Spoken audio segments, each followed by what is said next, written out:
all the images are, to me, they're kind of inspirations from these scenes, from these suicides. You know, I'm not saying this is what happened. You know, I've taken something written by Shakespeare and I've reinterpreted and transformed them into my vision and my meaning and my connection to those scenes. When you look at those 13 suicides, they were all for love, or for passion, for honour, for pride. That led me to think about the post 9/11 climate that we live in, and suicide as an act of terrorism. But that, for me, it was really interesting and important to bring those debates, those ideas, reasons for suicide in Shakespeare, and bring them into contemporary debates. Because I've worked with myself for so long, I've had years to get used to separating. You know, they're no longer me to me, because they think, oh, you're always hiding behind these things. And for me, it's completely the other. I'm actually revealing more by putting on more.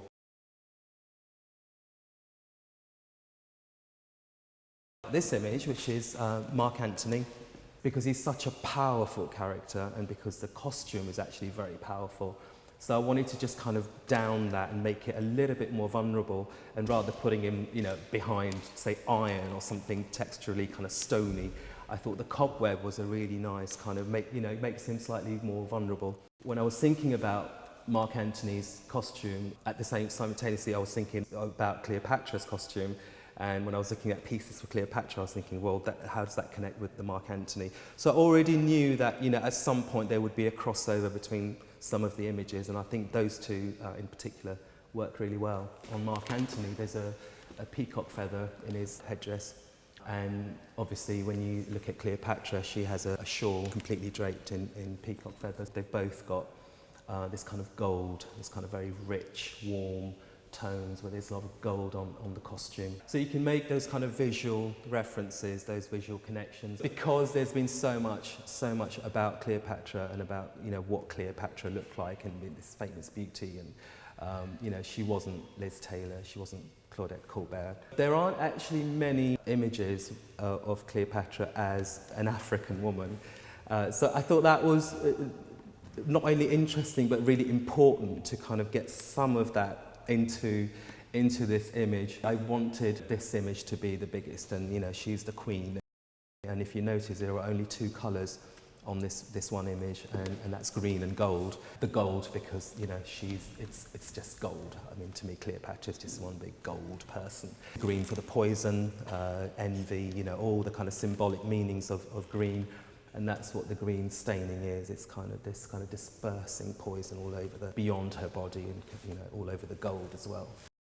This is Portia, and she was married to Brutus, St. Julius Caesar. She swallowed a burning lump of coal. So I wanted her really to be burning, but not in the obvious kind of flamey. You know, I didn't want to put her. I did have some flames. Flame textures, and I used them, and it was just a little bit too obvious. But I was interested in the colours of fire and what fire looks like. And when you light a cigarette, the tip is always actually quite orange. So the colour came from that kind of smoky cigarette orange that you get. Obviously, the mouth was really important on this one. The fire goes into the mouth, so the mouth had to be open, which gives me this kind of, you know, this fierce shock look. The body would go into shock.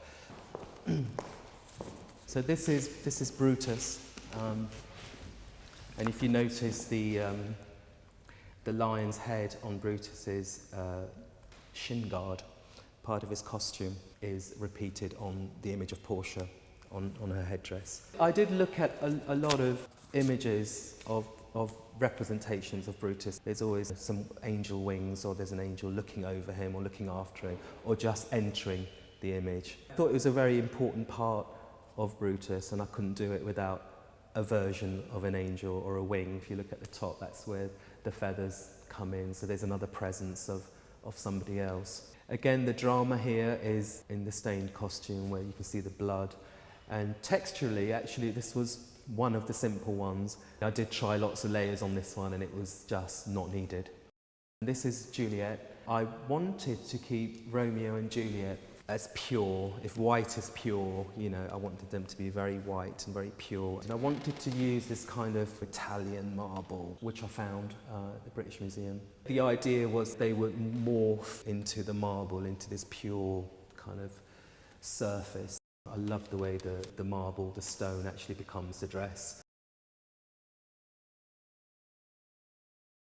The connection and what links Romeo and Juliet in these two images is the blue on the face, the tears, you know, the blue for the loss, for the longing. I wanted there to be a colour to draw you into that part of the image. There's also another connection between Romeo and Juliet, which you have to find yourself. I think you have to look at them to find them, so I'm not going to tell you what that is.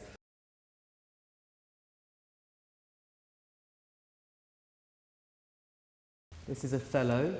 The drama for me in this image really does come from the costume, and the detail of the costume. And if you come right up close to the image, you can see every sequin, every border, all the gold around the bottom half of the image, and this fan. You know, it's very, very elaborate.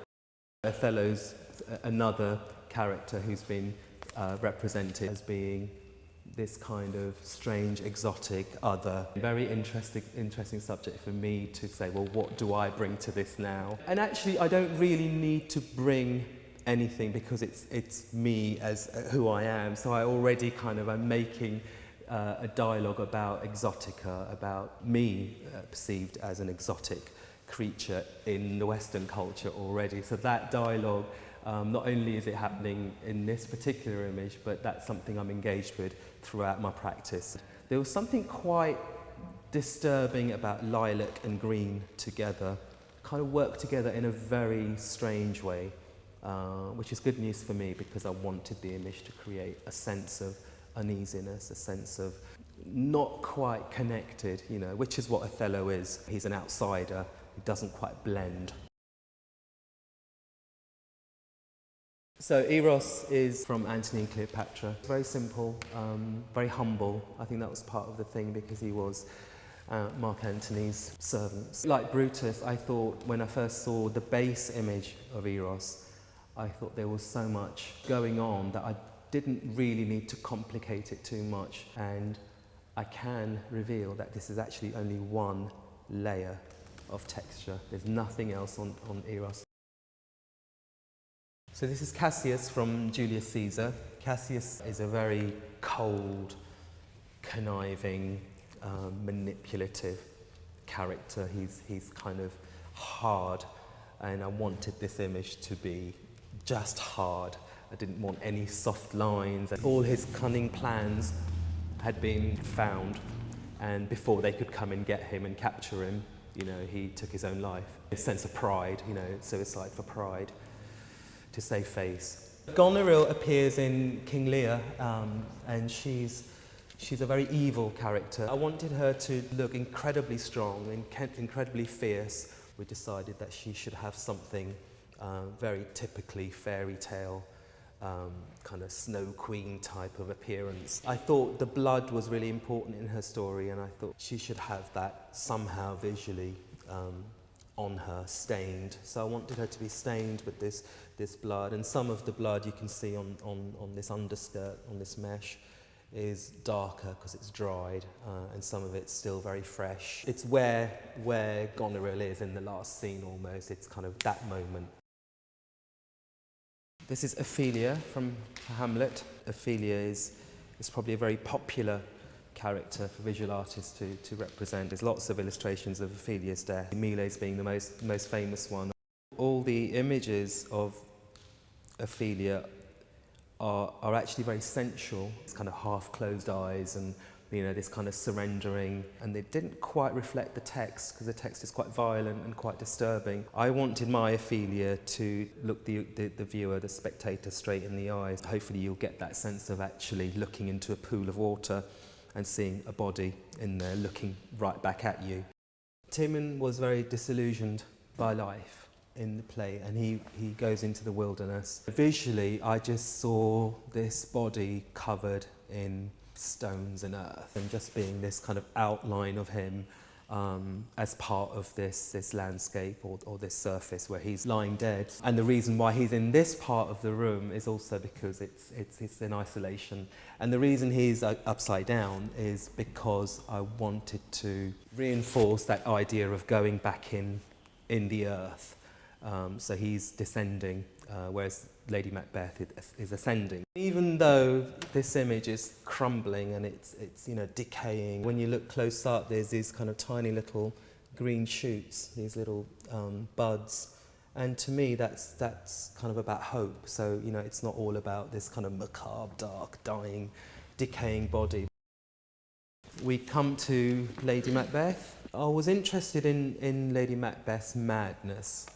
And her kind of fierce qualities, and to me she was kind of uber female, and she had this incredible female power, unapologetically powerful and female image, and it made me think about Eastern religions and Hinduism in particular, and the goddess image in Hinduism is all about power and strength and transformation. Ultimately it is a celebration of femininity in all its complexities.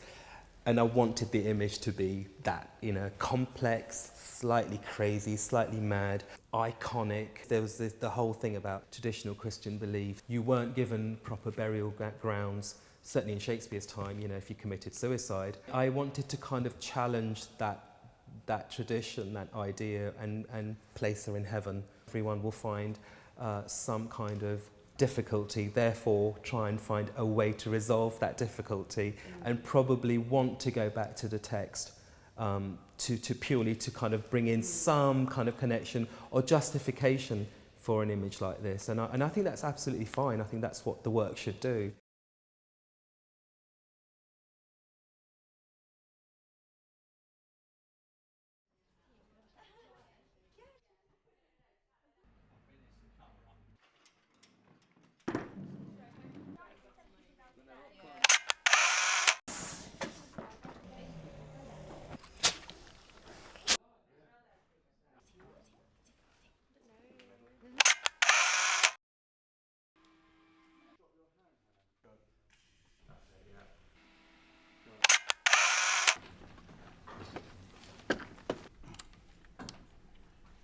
Nice and still, ready, steady, go. Brilliant.